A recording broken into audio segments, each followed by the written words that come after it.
Picture the scene. You're driving down the road in your straight-piped Mustang or your 4x4 pickup, rolling coal, scaring old ladies, usual deal, and then suddenly there's a flash. You think to yourself, hang on a minute, there's no speed cameras on this road, so you carry on.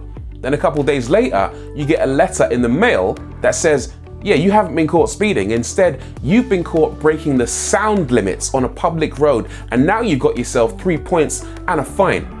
Busted. Okay, let's be clear, that hasn't actually happened in real life yet, at least not the bit with the points and the fine.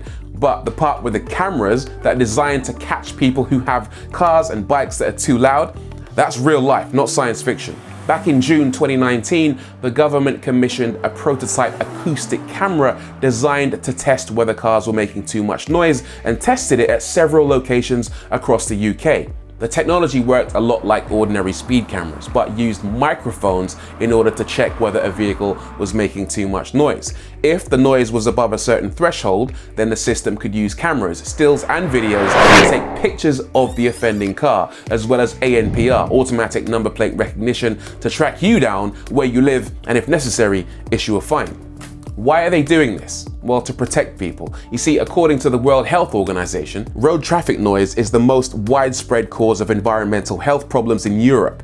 210 million people are exposed to a dangerous road noise level of above 55 decibels. Some of us might love our noisy motors, but the effects of noise pollution are staggering. Sleep disturbance, stress hormones, blood pressure, and cholesterol. 250,000 cases of heart disease and 5% of strokes are estimated to be caused by road traffic noise. The UK government is well aware of this. They get thousands of complaints every single year about noise that's considered to be a nuisance. This could be anything from construction work to car alarms, planes, trains, and yeah, people in straight-piped Jags. So the acoustic camera trial was almost inevitable. I reached out to the Department for Transport recently, and they said, we know most motorists are respectful of others in the way they drive, but we want to know if noise cameras can rid residential areas and countryside of illegally loud vehicles. We are currently considering if the technology is suitable for further development, which would be needed for a wider scale rollout. Read between the lines on this one. The war on sound ain't over yet. A couple of weeks ago, I did a video on petrol particulate filters and the effects that these can have on the sound that a vehicle can make. You can watch the video by clicking here, but that's just the tip of the iceberg, because there's now a concerted effort from the very highest levels to reduce the amount of noise that a car makes from the point that it leaves the factory. The thing that has the biggest impact on vehicle noise right now is, of course, an EU regulation. Regulation brackets EU 540/2014.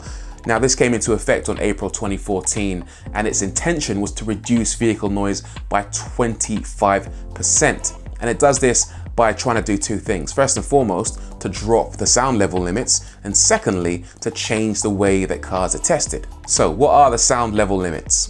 Well, for older cars, it's quite straightforward. As long as you haven't modified your car to make it more noisy than when it rolled out of the factory gates, then you're pretty much good to go. For newer cars, the situation's a little bit more complicated. The noise level is dictated by your vehicle's power to mass ratio, your vehicle type, and, bizarrely, how low your vehicle is to the ground. I don't want to have to explain this massively complicated table to you. You can pause it if you want and pore over it in your own time.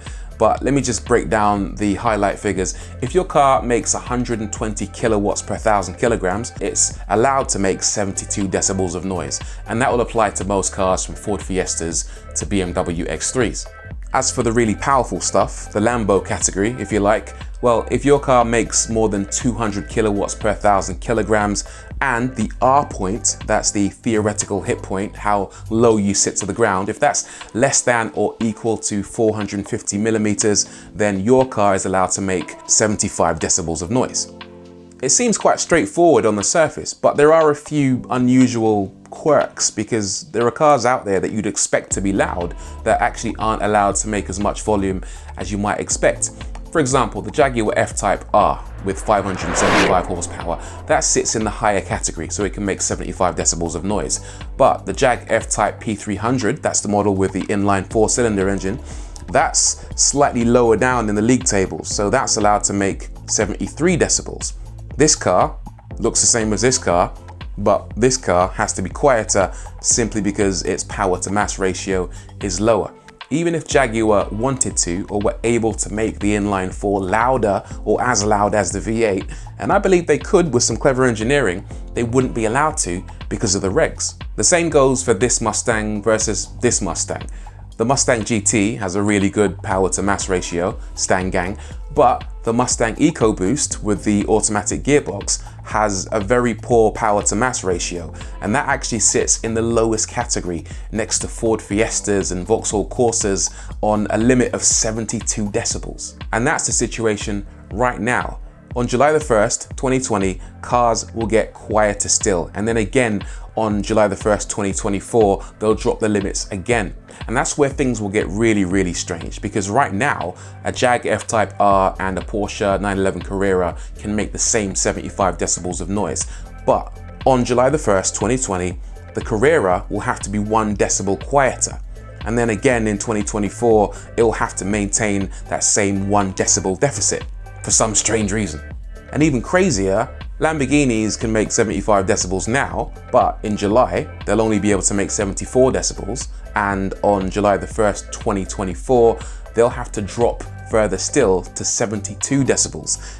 Therefore, they'll be on the same decibel limit as today's Ford Fiestas and Vauxhall Corsas.